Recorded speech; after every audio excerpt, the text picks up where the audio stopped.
Oh, hello there. I was just reading in the paper here about the 40th anniversary of the Vernon Powerhouse Theatre. It's amazing to think that what started out as a small community theatre has grown into a world-class theatre company.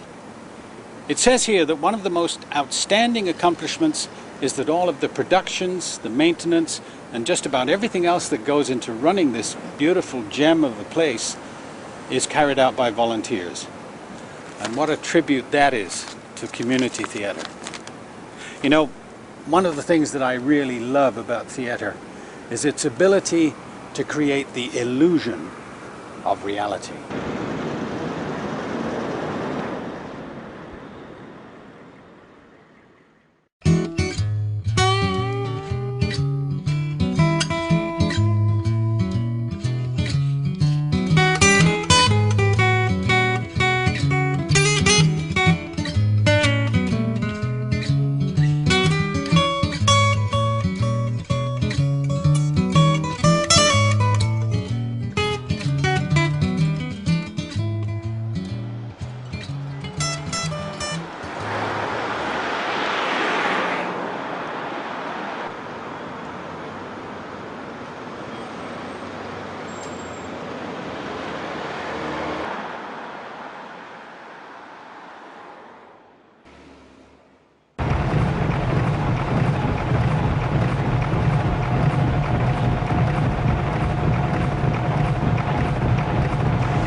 This is the original City of Vernon generator. Still working here in Sandon almost 100 years after it was built. When it was first set up in Vernon, it was driven by a steam engine, and back along the shaft here, it was at the coupler, it was tied to the steam engine there. Of course, now driven by a water turbine.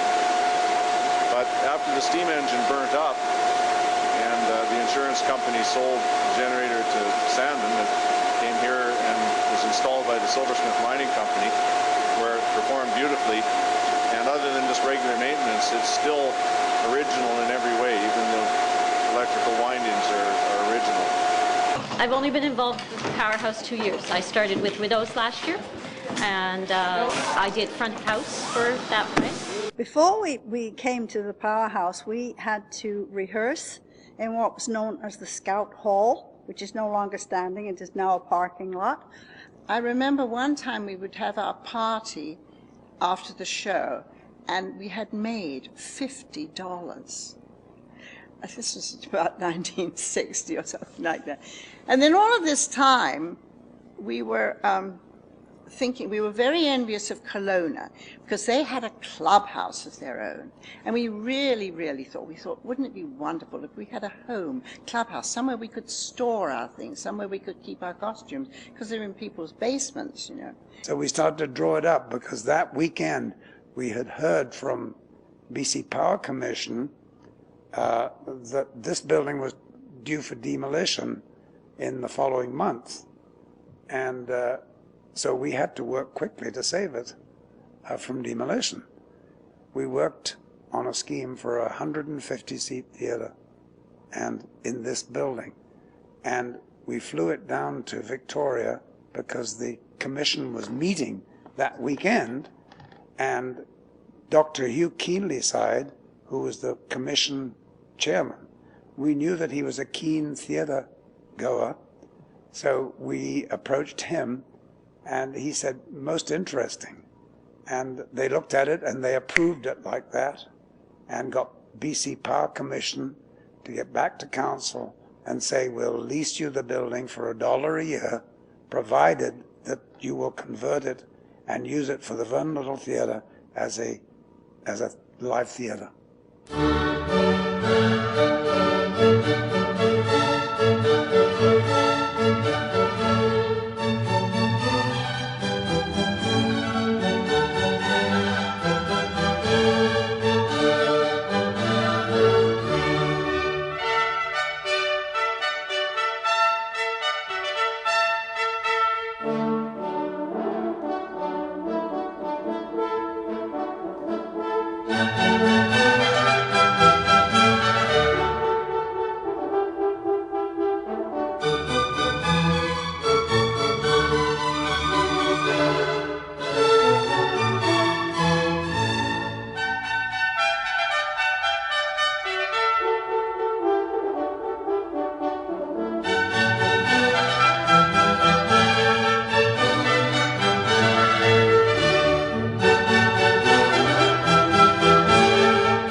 worked so hard and we had dreamed so much.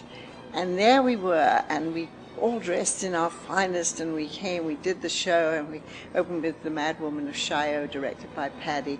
And we came and we laughed a lot, and we cried a bit, actually, because we had done it, and it was ours, and we were so proud of it. And it was very small then, it was only 150 seat. But I'll never forget that night. It was just magic, really magic.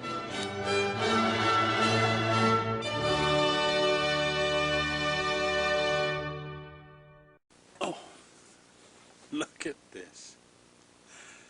1973, our 10th anniversary of Flea in Her Ear.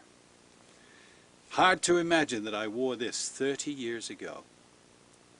I remember the costume workshop, which saw many of our members hunched over sewing machines, busily stitching away, creating costumes for we, the actors. And now look, we have the costume bank. What a wonderful testament that is to the skill and dedication of all those people.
Since it opened in 1963, the theater has staged nearly 50 productions. The latest, an original play that opened last night. CHBC's Robert Duffus and cameraman Steve Mahoney were on hand last night for the gala premiere of the 20th anniversary production. It was a night of glittering lights, men in tuxedos, elegant ladies in long evening gowns, flowers, and champagne. As the theater-goers mingled in the lobby of what used to be a BC Hydro Powerhouse, backstage the actors were getting ready, putting on makeup, adjusting costumes, and coping with opening night jitters. Director Bonnie Grindler says the building is great to work in. The facility is excellent. You couldn't wish for anything more. The lighting equipment, the space itself, the acoustics, everything. It's the envy of many theater companies.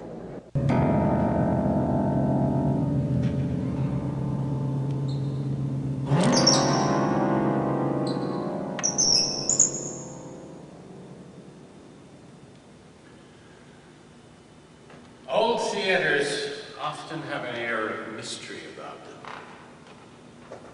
Perhaps because of their age and construction, they give a sense of days of long ago.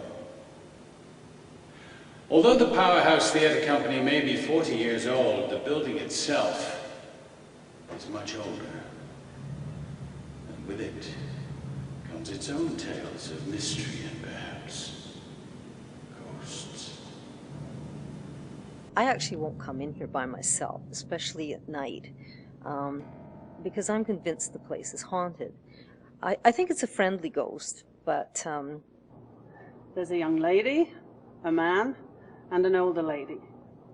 The young lady is from the turn of the century, so I would say just when the Powerhouse itself, that the works was in existence.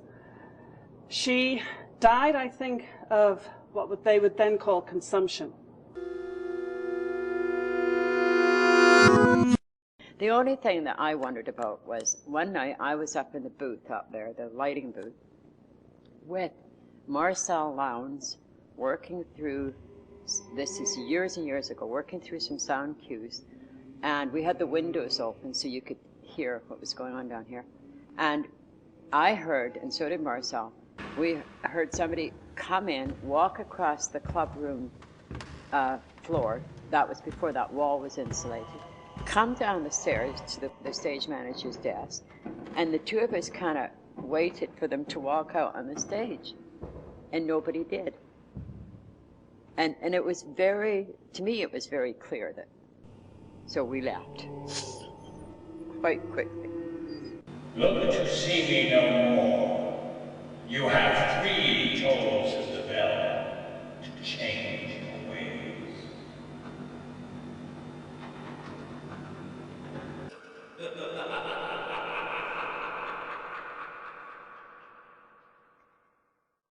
Mullins is a name. You're lucky he's standing up. Half the time he spends falling over. Like this. See? What did I tell you? You know why, don't you? He's been into the rum again. Well, you gotta have fun. It's not war, is it? No war, mate. No, only fun. Fun, rape and pillage. That's right. That's what we do. In about 2 weeks, this set will be taken down and all the props and costumes put away, and the stage will be bare of all activity, and all that will remain is a big black space. And soon, this space will beckon like an artist's blank canvas, and another theatrical gem will be created. This is how Powerhouse has functioned over the last 40 years. New faces join us, old friends move on, and through all the additions, alterations, the changes, shines the love of theater that's in everyone here. Yes? Yeah. I can't wait to be in another show here. Like, so excited. This past plays that I've been in are always so much fun, and this is one of the funnest, I think. So, yeah. I'm gonna miss Mary, and I'm gonna miss, like, all the cast. I love the theater. And it's so sad. And Brad, here. Yeah.